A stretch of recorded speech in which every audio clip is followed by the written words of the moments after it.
আসসালামু আলাইকুম বন্ধুরা, দেখুন আমি মিষ্টি কুমড়া ভাজি করব।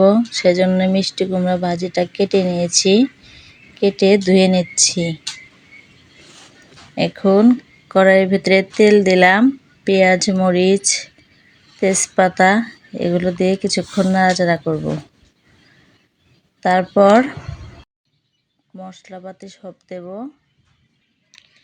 এখন দিয়ে দিচ্ছি একটু কালো জিরে, লবণ, হলুদ, ধনিয়া গুঁড়া, রসুন, আদা বাটা একটু দিলাম, দিয়ে একটু নাড়াচাড়া করে মিষ্টি কুমড়াটা ঢেলে দিয়েছি।